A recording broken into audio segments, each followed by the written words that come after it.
Él dice la palabra del Señor: si alguno anhela obispado, buena obra desea, pero es necesario que el obispo sea irreprensible, marido de una sola mujer, sobrio, prudente, decoroso, hospedador, apto para enseñar, no dado al vino, no pendenciero, no codicioso de ganancias deshonestas, sino amable, apacible, no avaro, que gobierne bien su casa, que tenga a sus hijos en sujeción con toda honestidad.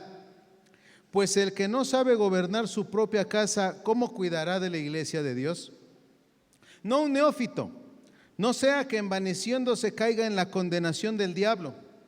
También es necesario que tenga buen testimonio de los de afuera, para que no caiga en descrédito y en lazo del diablo. Los diáconos, asimismo, deben ser honestos, sin doblez, no dado a mucho vino, no codicioso de ganancias deshonestas, que guarden el misterio de la fe con limpia conciencia. Y estos también sean sometidos a prueba primero, y entonces ejerzan el diaconado si son irreprensibles. Las mujeres, asimismo, sean honestas, no calumniadoras, sino sobrias, fieles en todo. Los diáconos sean maridos de una sola mujer y que gobiernen bien sus hijos y sus casas, porque los que ejerzan bien el diaconado ganan para sí un grado honroso y mucha confianza en la fe que es en Cristo Jesús. Esto te escribo, aunque tengo la esperanza de ir pronto a verte, para que si tardo, sepas cómo debes conducirte en la casa de Dios, que es la iglesia del Dios viviente, columna y baluarte de la verdad. E indiscutiblemente voy a añadir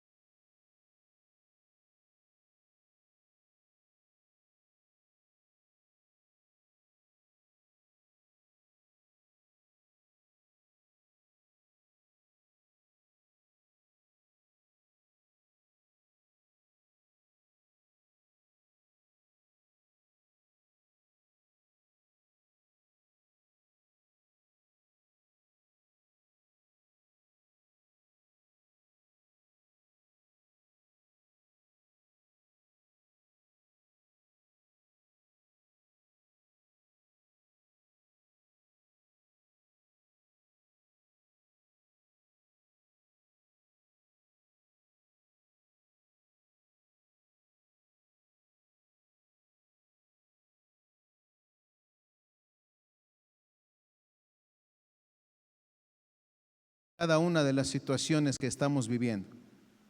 Gracias, Señor, por todo ello, porque yo creo que cada uno de nosotros tiene un testimonio delante de tu presencia. Gracias por todo lo que haces, Señor, en la vida de tu pueblo. Gracias por haber levantado a tu iglesia. Gracias por mantenerla firme y estable. Gracias por la fidelidad. Gracias por el amor. Gracias por tu grande y maravillosa presencia, Padre, que nos sigue bendiciendo y nos llena el corazón. Gracias te damos en el nombre de Jesús. Amén. Gloria a Dios. Toma tu asiento, hermano. Si nosotros, hermano, hacemos memoria, cuando el Señor establece en Génesis, establece a la familia, Él le habla a Adán y a Eva y les dice que se multipliquen, tienen hijos y Dios establece la familia. Esa misma imagen, hermano, que Dios establece en la familia en el inicio desde Génesis, Dios viene, hermano, y esa misma situación, esos mismos principios de cuidado, de amor, Dios lo establece ahora en la iglesia. La iglesia entonces, hermano, viene a ser esa imagen que fue visible en aquel tiempo, el matrimonio, ahora también es visible, pero ahora también, hermano, nosotros tenemos una manera en la que el Señor Jesús nos ha establecido de una forma en la que Él, hermano, estará sustentando a su iglesia. Porque, hermano, Jesús vino para establecer precisamente a la iglesia. Viendo nosotros entonces este panorama, hermano, encontramos que constan, hermano, de principios idénticos. A ver, ven, Efraín, por favor. Ven, Efraín. Y quiero hacer una pregunta, hermano, esencial. ¿Sabes por qué? Porque si nosotros entendemos lo que estamos acabando de explicar, entonces esos mismos principios los llevamos a cabo en todo lo que es ahora nuestra vida como iglesia. Pero te pregunto, Efraín, haciéndole una entrevista aquí al hermano, ¿qué deseas tú de tu familia? ¿Cómo esperas que ellos se relacionen? ¿Y cómo esperas tú que ellos te vean a ti como padre y cómo ves tú a tus hijos? Pues principalmente no dejándonos de congregar, buscando principalmente a Dios y pues en un futuro pues estar como hoy, todos unidos como familia, sirviéndole a Dios. ¿Y en su relación entre ustedes? ¿De familia? En nuestra relación que estemos siempre abiertos a todo y confiando unos en otros. Amén. Dígale. Amén. Todas estas cosas, gracias, Efra. Vas a salir en el 2. Todas estas cosas, hermano, que expresa un padre de una familia, es lo que debemos de vivir nosotros como iglesia. Unidos, amándonos, fortalecidos unos a otros. La pregunta, hermano, entonces es: ¿qué es la iglesia? ¿Qué es una iglesia? ¿Y cómo podríamos responder a esa pregunta? ¿Por dónde nosotros debemos de empezar? Si nosotros entonces, hermano, fíjate, no creemos ni queremos que sea nuestra familia disfuncional, con problemas, con pleitos, desunidos dentro de nuestra casa, que es nuestra familia, tampoco debemos de dejar que permitir que eso suceda en la iglesia. Porque es la misma imagen de Génesis, es la misma imagen que Dios pone como con esos mismos principios a la iglesia. Y te voy a hacer mención de algunas cosas. Mira, el texto que nosotros acabamos de leer, hermano, habla acerca de cómo nosotros debemos de, si deseamos servir a la iglesia, debemos de tener ciertas condiciones espirituales, pero también naturales, que vean las personas en nosotros. Dice así en el versículo 4: que gobierne bien su casa, que tenga a sus hijos en sujeción con toda honestidad, pues el que no sabe gobernar su propia casa, ¿cómo cuidará de la iglesia? ¿Cómo, hermano? ¿Cómo? ¿Cómo es que entonces nosotros nos damos cuenta de varias cosas? Por ejemplo, si hay un hijo rebelde con sus padres, será rebelde dentro de la iglesia, porque esa es la condición en la que ellos han aprendido a moverse dentro de sus hogares. Pero si un hijo es obediente en su casa, vendrá a la iglesia y bendecirá a la iglesia con esa oportunidad que tiene de servir dentro de la iglesia y de obedecer a la palabra y de obedecer a Dios y conducirse de una manera correcta dentro de lo que es la iglesia. Sin embargo, hermano, muchas veces la gente llega a tomar la iglesia como un lugar donde descargar todas sus presiones, todos sus problemas, todas las cosas que le acontecen, viene a descargarlos en la iglesia. ¿Por qué no lo haces en casa? Si es la misma imagen que Dios ha puesto desde que Él formó la familia y lo que ha constituido como iglesia. ¿Qué es la iglesia? Podríamos empezar por la palabra en sí en el Nuevo Testamento, que ya la conocemos, hermano, porque se nos ha hablado muchas veces de ella. La palabra iglesia se traduce del término eclesia, hermano. Y una vieja idea que sigue circulando es que eclesia o iglesia significa los llamados. Dado que ek o eka significa de iglesia, viene de la palabra griega llamados. Por eso, hermano, esa vieja idea sigue circulando dentro del pueblo de Dios, en donde eclesia o iglesia significa solamente los llamados. Suena bien, hermano, porque somos los llamados de parte de Dios para establecer y venir, hermano, a mantener esa firmeza dentro de lo que Dios ha constituido como iglesia.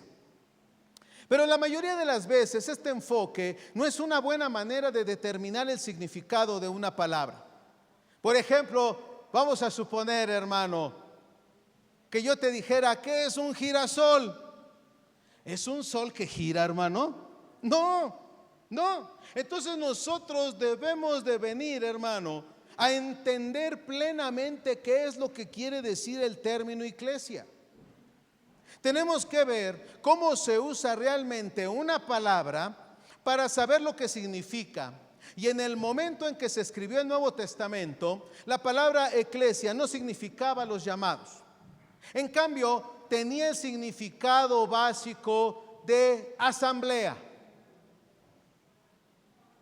Y hay dos hilos que se unen, hermano, para ayudarnos a entender esto. El primer hilo es de Génesis a Malaquías, tu Antiguo Testamento. Ese es el primer hilo. Ese conduce, hermano, para que nosotros sepamos que en los siglos anteriores al nacimiento de Cristo, la Biblia hebrea, hermano, que se tradujo al griego, llamada la Biblia, la versión de los 70 o la Septuaginta, hermano, era utilizada por muchos judíos en la época de Cristo. Muchos cristianos de hoy llegan a sorprenderse al descubrir que esta palabra eclesia, hermano, se utilizó, según un recuento, 65 veces en el Antiguo Testamento griego, la Septuaginta, y la mayoría de las veces la palabra se refiere a la asamblea de Israel, cuando el pueblo de Dios se reunía ante su Señor. Por ejemplo, mira, te voy a leer un texto. Deuteronomio capítulo 9 versículo 10, dice así. Y habla del día en que, dice la escritura, habló el Señor en el monte de en medio del fuego, el día de la asamblea. Cuando el pueblo de Israel le dijo a Moisés, dile a Dios que también nos hable, nosotros también lo podemos escuchar, no nada más tú. Entonces, Dios le da ciertas instrucciones a Moisés para que se las diga al pueblo de Israel, para que se reunieran e hicieran precisamente esa asamblea. Habla Dios en el monte, de en medio del fuego, el día de la asamblea, cuando Él los convocó. En Josué capítulo 8, versículo 35, se refiere a Josué reuniendo a todo Israel para oír la ley y dice así la palabra del Señor. No hubo ni una palabra de todo lo que había ordenado Moisés que Josué no leyera delante de toda la asamblea de la iglesia de Israel. Y sigue haciendo referencia el Antiguo Testamento a este término que habla acerca, hermano, de la asamblea para el pueblo de Israel a lo largo del Antiguo Testamento. Esta palabra, hermano, también tiene un contexto, un trasfondo político. Eclesia también era un trasfondo secular, hermano. La palabra se utilizaba en la política griega para referirse a la asamblea de los ciudadanos de una ciudad. De hecho, hermano, vemos este uso en el Nuevo Testamento, en Hechos capítulo 19, versículo 32, cuando en la revuelta de Efeso, dice esto la palabra del Señor, había confusión en la asamblea. Y en el versículo 39, hermano, del mismo capítulo 19 de Hechos, cuando el secretario de la ciudad los hace callar, les dice en ese versículo 39, si demandáis algo más que esto, se decidirá en asamblea legítima.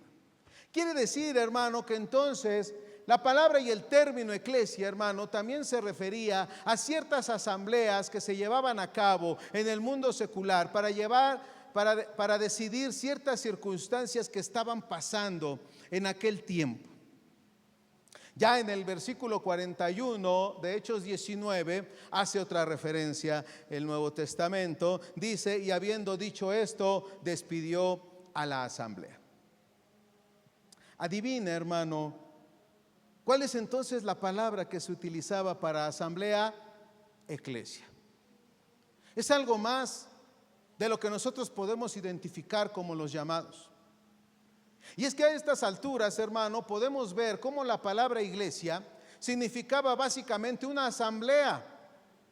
Eso nos ayuda a entender uno de los aspectos esenciales de lo que es una iglesia. Una iglesia es un grupo de personas que se reúnen regularmente ante la presencia de su Creador para escucharle y para aprender de Él. Te voy a volver a repetir esto, hermano, porque hay ciertos conceptos que nosotros debemos de dejar claro en nuestro interior. La asamblea, hermano, es entonces una iglesia. Es un grupo de personas que se reúne regularmente para escuchar a su Señor, ser instruido por Él y que Él entonces nos dé sus mandatos. El mito de la iglesia urbana. Hubo un tiempo en que realmente muchas veces se lucha acerca de tratar de entender, hermanos, ciertos términos que se van dando dentro de lo que la Escritura nos quiere decir. Pero cuando vemos los usos, los 65 usos que se hacen en el Antiguo Testamento, en la Septuaginta, acerca del término iglesia, que se referían a una asamblea, vemos, hermano, que una asamblea es una unión real entre los miembros de la iglesia.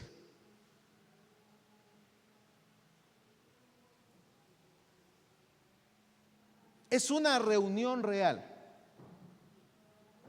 Y es que hay muchas observaciones, hermano, dentro de los términos que nosotros encontramos que choca, hermano, la idea que muchas veces la iglesia mantiene durante mucho tiempo. Y es que muchos cristianos están siendo familiarizados con la idea de que según el Nuevo Testamento hay una iglesia en cada ciudad o en cada pueblo formada por los cristianos de esa zona. Así, por ejemplo, la Biblia nos habla de la iglesia de Roma. Eran todos los cristianos de Roma, y la iglesia de Colosas eran todos los cristianos de Colosas. Esos cristianos se reunían en pequeños grupos, hermano, en las casas de diferentes personas que a veces llamaban iglesias. Se reunían, hermano, una unión real. ¿Para qué? Para buscar la instrucción de su Dios. Pero no todas, hermano, no todas eran parte de la única iglesia en esa ciudad. Y nosotros debemos de tratar de entender esto de acuerdo a la palabra, hermano, porque nosotros entendemos que hay una iglesia local y hay una iglesia universal. Y que la iglesia universal, a todos los cristianos de todos los tiempos se les llama a veces iglesia.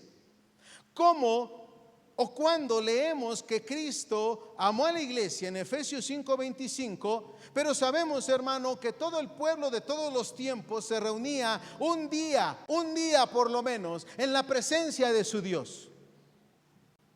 Pero esa reunión, hermano, tiene que tener cierta consistencia. Por eso les decía, era una reunión real.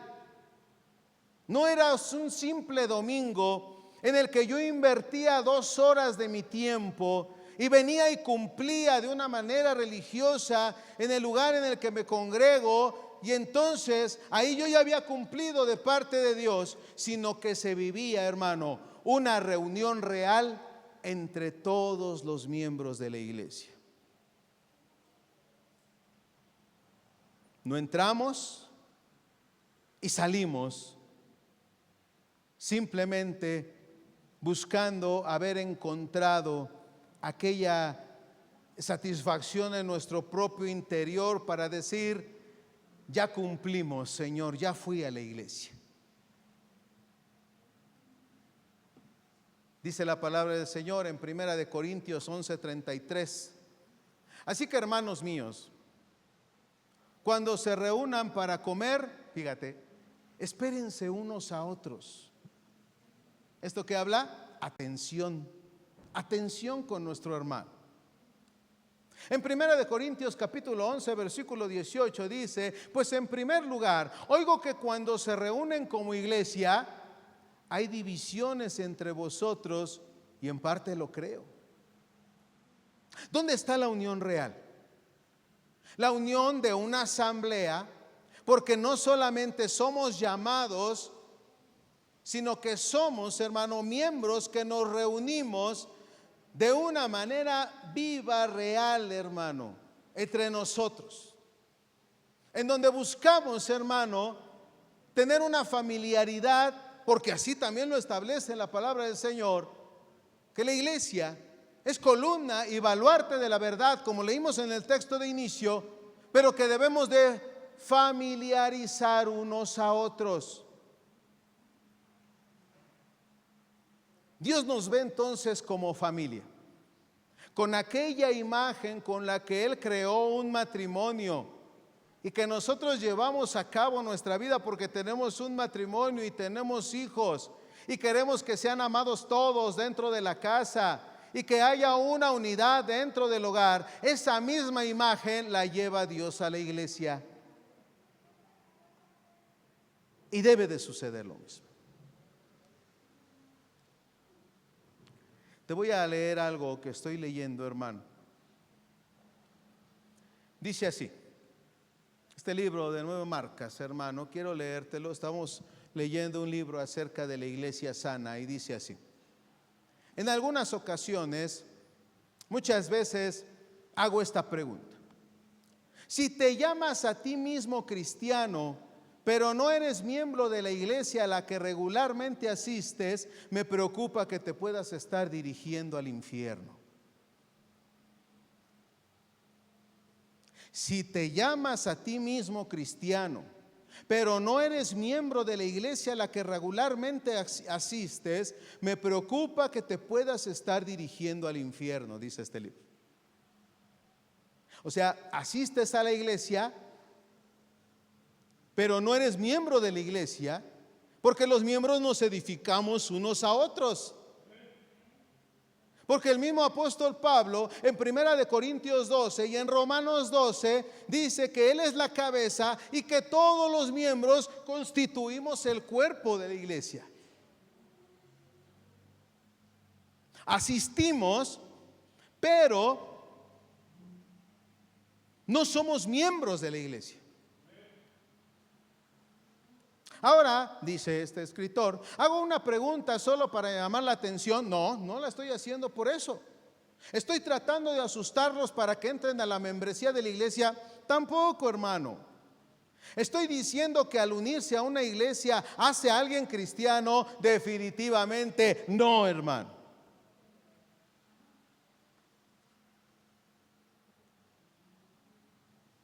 Porque si algún libro o algún personaje afirma eso, hermano, agárrenlo y tírenlo por la ventana. ¿Por qué se comienza con estas advertencias, hermano? Porque es necesario que nosotros que asistimos a la iglesia seamos miembros de la iglesia y veamos con urgencia que debemos de formar parte de una iglesia saludable en la vida cristiana, y empecemos a compartir la pasión, hermano, que caracteriza tanto a Cristo como a sus seguidores.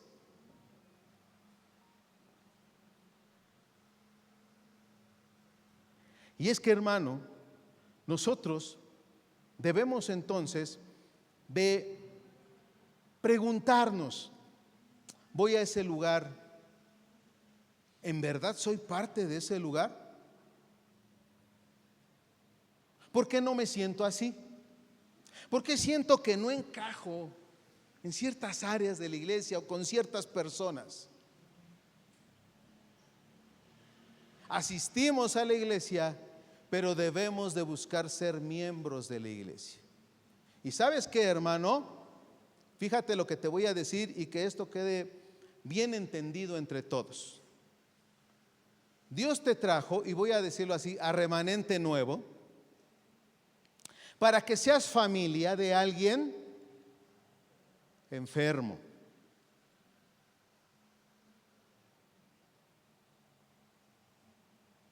De alguien que necesita ser sanado igual que tú, igual que yo. De alguien con el que chocas, pero tú, al haber recibido al Señor, muchas veces no pensaste esto, que tenías que hacer familia con alguien que a lo mejor estaba igual de lastimado que tú y que había venido de unas circunstancias tan difíciles, hermano, pero no podemos hacer familia con él. Con esa persona que a veces señala, que a veces juzga, que a veces miente, que a veces engaña. Y no sé si nosotros nos damos cuenta de ello, pero también seamos partícipes de ello. Porque la otra persona también tiene que lidiar contigo de la misma manera, tratando de hacer familia contigo, para que entonces seamos miembros verdaderos de la iglesia.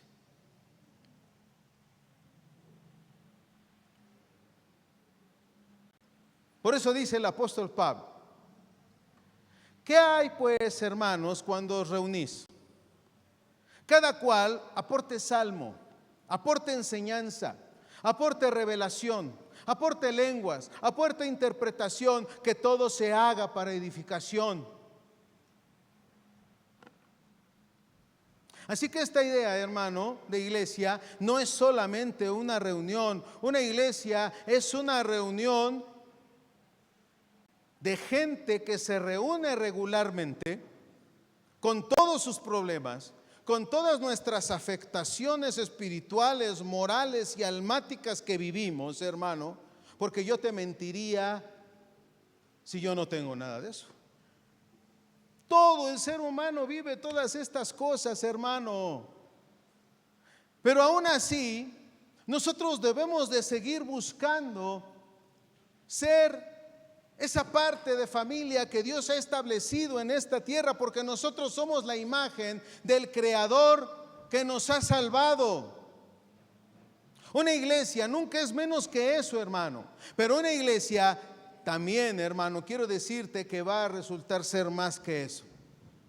Y es que hay una gran diferencia entre una iglesia y una reunión aleatoria de cristianos que pasan el rato o que incluso se reúnen para recibir instrucciones bíblicas como una conferencia.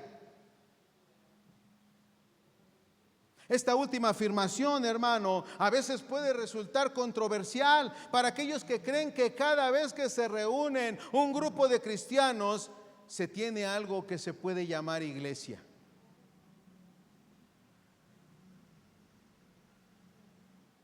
Pero eso no es lo que vemos en las Escrituras, hermano. La Biblia nos muestra que una iglesia es un grupo de cristianos que no solamente se reúnen con regularidad, sino que están unidos por un compromiso común, un acuerdo para estar juntos al cuerpo de Cristo. Esto significa, hermano, que la iglesia no es cualquier reunión de cristianos, sino es un grupo específico que se reúne regularmente y sabe quiénes son los demás. Y esto ya lo encontramos en el libro de los Hechos, en donde en el capítulo 5, versículo 12 al 13, dice que la iglesia de Jerusalén estaban todos unánimes en el pórtico de Salomón. Pero ninguno de los que más se atrevía a juntarse con ellos. Sin embargo, el pueblo los tenía en gran estima. ¿Por qué los tenía en gran estima, hermano? Porque sabían quiénes habían sido ellos antes de que llegara Cristo. Y cuando vino Cristo, tuvo la capacidad, hermano, de unir en alma a todos aquellos que Él había escogido. Fíjate, un día los hijos del trueno se acerca a la mamá de ellos y le dice a Jesús: oye, Señor, que uno se siente a tu derecha y otro a tu izquierda, dice la Biblia, y que los otros se enojaron con ellos. Así como a veces nosotros nos enojamos por algo entre nosotros.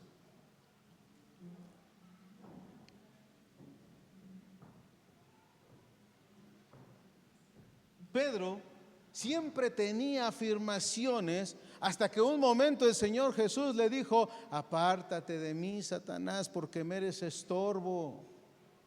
Imprudente a veces que era Pedro.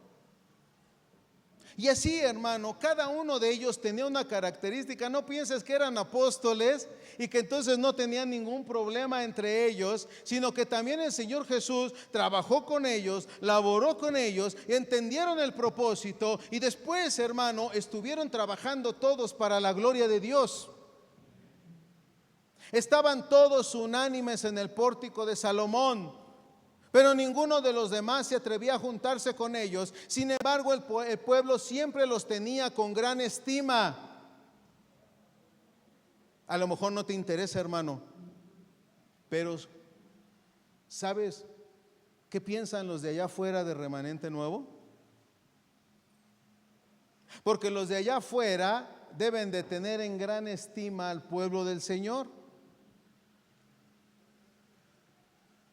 En Hechos capítulo 6, versículo 12 dice: los 12 convocaron a la congregación de los discípulos. Esto supone, hermano, que sabían quiénes eran todos los discípulos. Pero muchas veces, hermano, por nuestras diferencias mentales, por nuestras diferencias espirituales, nosotros llegamos a dejar de participar en ciertas cosas. ¿Por qué? Si está él, yo no estoy. Si está aquel, yo no participo. Y empezamos a tener ciertas diferencias, hermano, de tal modo que el enemigo empieza a crear una comedia en nuestro interior que nos hace, hermanos, que no tengamos nosotros la relación viva y genuina como pueblo de Dios, porque somos una asamblea. No solamente somos llamados, somos, hermano, a participar dentro de toda la labor que se manifiesta dentro de la iglesia. Primera de Corintios es un pasaje significativo, hermano, capítulo 5, sobre la naturaleza misma de la iglesia. Un hombre, por ejemplo, debía de ser expulsado por inmoralidad impertinente, y las instrucciones de Pablo fueron así: cuando vosotros estén reunidos, Primera de Corintios 5, 4 al 5, y yo con vosotros en el Espíritu, con el poder de nuestro Señor Jesús, entregar a ese hombre, a Satanás, fíjate, para la destrucción de la carne, para que él entonces venga reconfortado y fortalecido, para que se integre nuevamente a la iglesia y haga toda su labor de iglesia. No para que pensemos, hermano, que nosotros pensamos muy diferente. Tal no debería de estar, tal no debería de hacer, tal no debería. Nosotros entonces, entendiendo este texto, nosotros debemos de comprender que hay fallas, circunstancias dentro de la iglesia, pero que nosotros debemos de orar por ellos para que se incorporen en un espíritu sano, en un alma sanada, para que estén sirviendo al Señor. No a sentenciar ni a señalar. Porque observamos primeramente cuando vosotros os reunís, eso es importante, hermano. Significa que tenían una manera en la que ellos sabían que debían de estar unidos, reunidos, todos, hermano. Todos en la iglesia debemos de estar unidos y debemos, hermano, de trabajar por la labor esencial dentro de la iglesia. La disciplina de la iglesia no funciona, hermano, con un grupo de personas al azar y no comprometidas. Solo funciona con un grupo de cristianos comprometidos que se reúnen regularmente y que han acordado cosas importantes para su crecimiento espiritual de vida y para el desarrollo dentro de la iglesia. Por ejemplo, en el capítulo 11 de Primera de Corintios, el apóstol Pablo habla acerca de la cena del Señor. Él supone que una iglesia sana participan todos de la cena del Señor y que dejan a un lado circunstancias y posiciones en las que se puedan encontrar y están a cuentas con su Creador para participar de todo aquello que la palabra del Señor nos llama. hay mucho más, hermano. Hay mucho más que podríamos nosotros expresar. Pero ¿quieres saber qué es la iglesia, hermano? ¿Qué eres tú? Siendo un miembro activo dentro de la iglesia, que en este caso es Remanente Nuevo, te voy a dar algunas definiciones históricas acerca de lo que debemos de ser como iglesia. Hago un llamado a que olvidemos toda diferencia. Hago un llamado, hermano, a que pidamos y permitamos que Dios sane completamente el corazón de su pueblo. Hago un llamado, hermano, a que trabajemos y participemos todos para la gloria de nuestro Dios. Hago también otro llamado, hermano, para que tengamos en alta estima el sacrificio de Jesús que ha hecho por nosotros, hermano, para reconciliarnos consigo mismo, y que nos ha dado a nosotros el ministerio de la reconciliación. Que nosotros, hermano, tengamos precisamente en nuestro interior esa intención de agradar a Dios en todo lo que hacemos. Juan Calvino dijo así: donde quiera que veamos la palabra de Dios puramente predicada y oída. ¿A qué se refiere Juan Calvino? A que la palabra de Dios es pura, es predicada, y entonces rinde un efecto en la vida del oyente y la pone en práctica. Las ordenanzas administradas según la institución de Cristo, ahí no cabe duda, existe la iglesia de Dios. ¿Ves lo que te está diciendo Juan Calvino, hermano? Después de tantos años, viene a recordarnos esto a nuestro corazón, que debemos, hermano, de ser la verdadera iglesia de Dios. En realidad, hermano, esta también es la concepción luterana. La Confesión de Augsburgo en el año de 1530 afirma: la iglesia es la congregación de los santos, la asamblea de todos los creyentes, en la cual el evangelio es rectamente enseñado, o sea, puramente predicado, y las ordenanzas son rectamente administradas según el evangelio.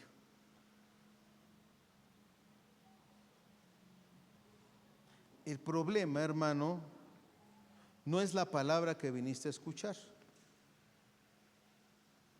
El problema es que tú permitas que esta palabra penetre a tu corazón. Porque el problema no son las circunstancias, es nuestro corazón,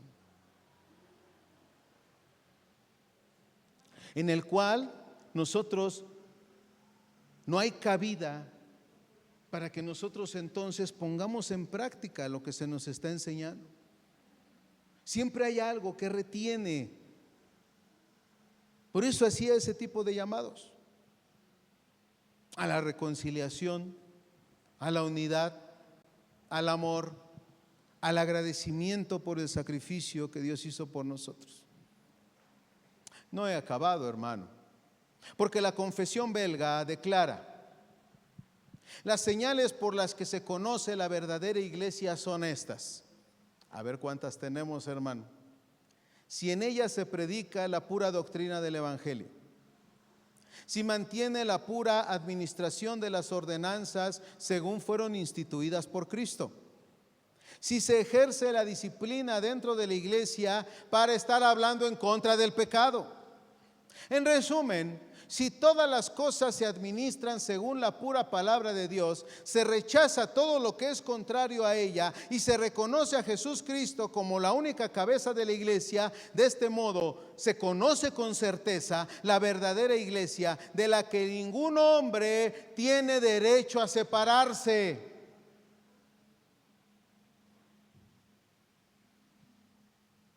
Y hermano, encontramos los artículos de la religión metodista de 1784 que afirman que la iglesia visible de Cristo es una congregación de hombres fieles en la que se predica la pura palabra de Dios y se administran debidamente las ordenanzas según lo que Cristo ha dejado plasmado en todo aquello que necesariamente se requiere de ella misma.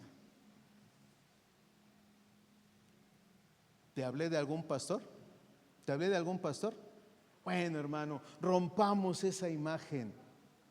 No es lo que te diga el pastor, es lo que te dice la Biblia.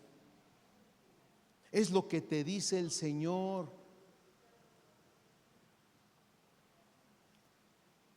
Nosotros debemos, hermano, de romper esa serie de circunstancias en donde pensamos que si el pastor hace o dice o hace. No, hermano, ¿qué dice la Biblia? ¿Qué dice la Biblia? ¿Tú crees que solamente fue un modelo bonito poner Jesús Cristo es el Señor hasta arriba y abajo remanente nuevo?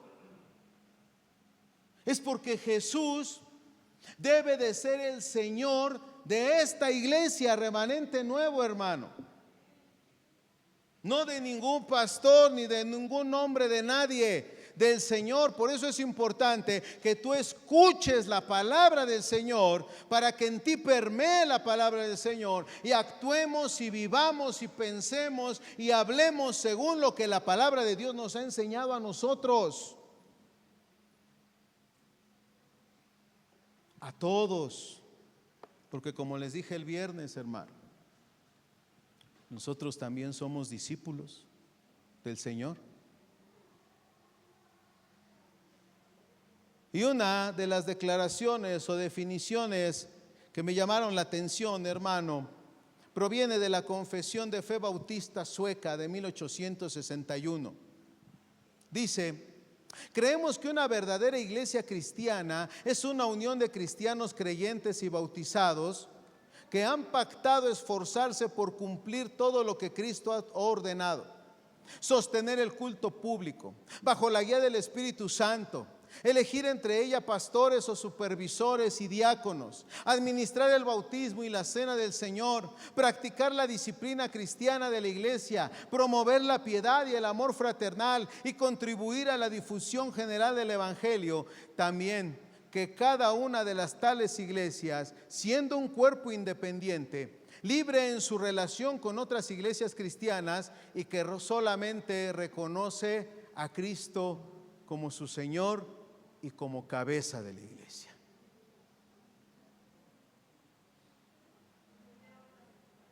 ¿Qué hay aquí? ¿Qué hay aquí? ¿Qué hay aquí? ¿Es de Cristo o no es de Cristo? Todo depende de lo que haya almacenado aquí, hermano. ¿Es de Cristo o no es de Cristo?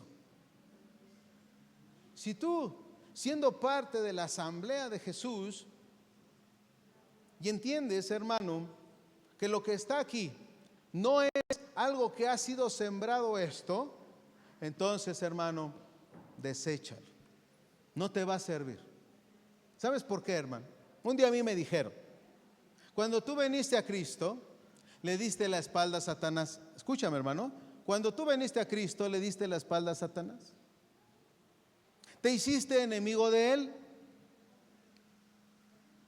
Si tú te separas 1 milímetro de Cristo, él va a venir y te va a destruir, porque ya no eres su amigo, sino enemigo de Satanás.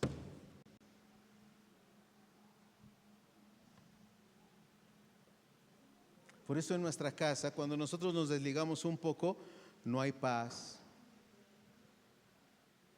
hay ansiedad, hay circunstancias que se presentan dentro del hogar. Por esa mínima, hermano, mínima rendija que le pusimos a Satanás para que él viniera y tratara nuevamente de destruir nuestro hogar. Y estas diferentes, hermano, expresiones históricas acerca del cristianismo,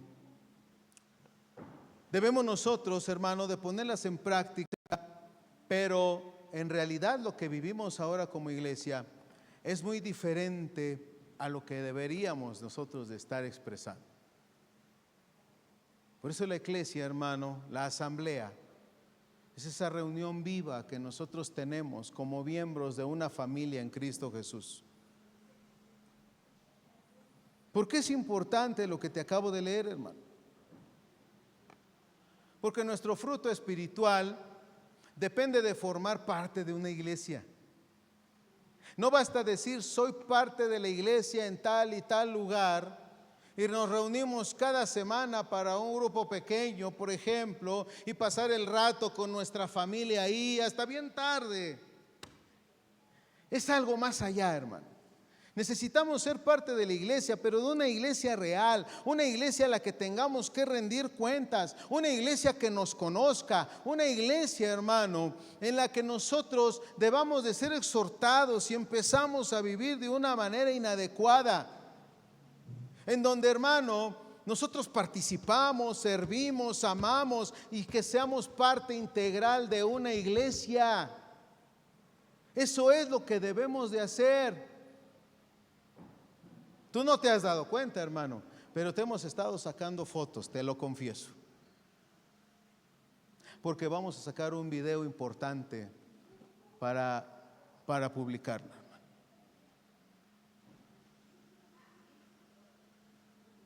Y se va a llamar La Fuerza de Remanente Nuevo. Porque en más de uno han creído que este lugar está mal.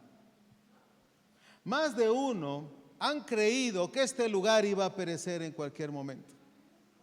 Más de uno han pensado que esto se iba a extinguir en algún momento. Pero si Dios es por nosotros, ¿quién contra nosotros, hermano? Y sabes, hermano, ¿qué es lo que vamos nosotros a expresar en la fuerza de Remanente Nuevo? El amor y la unidad.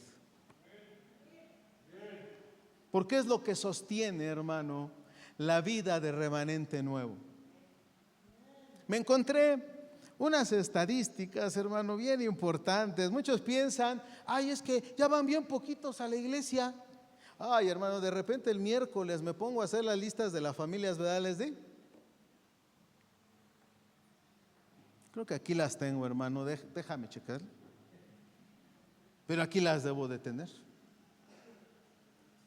Porque piensan, hermano, que Remanente Nuevo se ha desvanecido en número. No, hermano, contando ya a todos los que no están, pero también a las familias que se han integrado nuevamente. Y quiero decirte, hermano, que la diferencia, déjame ver, para no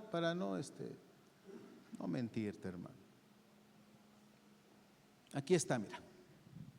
No sé si lo alcances a ver. A ver, venga, Mitra, venga.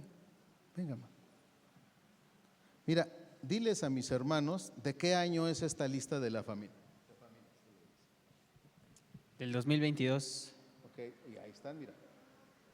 Aquí en esta lista están los que estaban y ahora ya no están.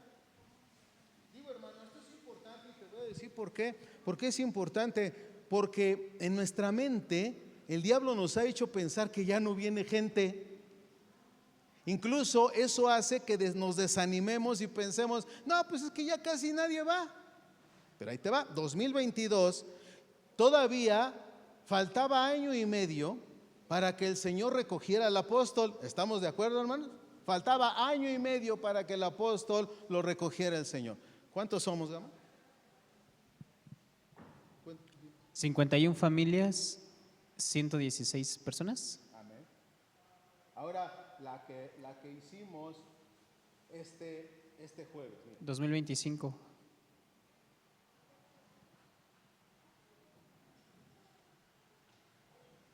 Somos 46 familias y 102 integrantes. 15 personas nada más, hermano. Y muchas veces pensamos que la iglesia ya se está vaciando. No es así, hermano. Eso es una mentira de Satanás, que ha querido desanimar el corazón de su pueblo, haciéndole pensar que somos muy pocos. La diferencia somos 11. 11 solamente somos. Y a varios hermanos les marqué para integrarlos a las nuevas familias. La familia de Nara, la familia de Alondra. Metimos a la familia de mis hermanos David y Hugo. Varias familias que fueron aquí integradas, hermano, y quitadas todas aquellas que ya no están con nosotros. 11, hermano. Por eso, hermano, tú que has permanecido fiel, has sido en parte importante dentro de esa, si podemos llamar así, como crisis en la que entró Remanente Nuevo a la pérdida del siervo. Has sido parte importante. Tu fidelidad, tu amor, tu carga por la obra ha sido importante para que sigamos siendo esos 106 que somos miembros de la iglesia de Remanente Nuevo. Pero ves, ¿cómo ha querido el enemigo hacernos pensar que la iglesia se está vaciando? No, hermano, no. Por ejemplo, y el pastor Ray tuvo que ir a entregar una camioneta fuera de la ciudad, ¿verdad, Nara? Tuvo una ocupación, por eso no pudo estar aquí.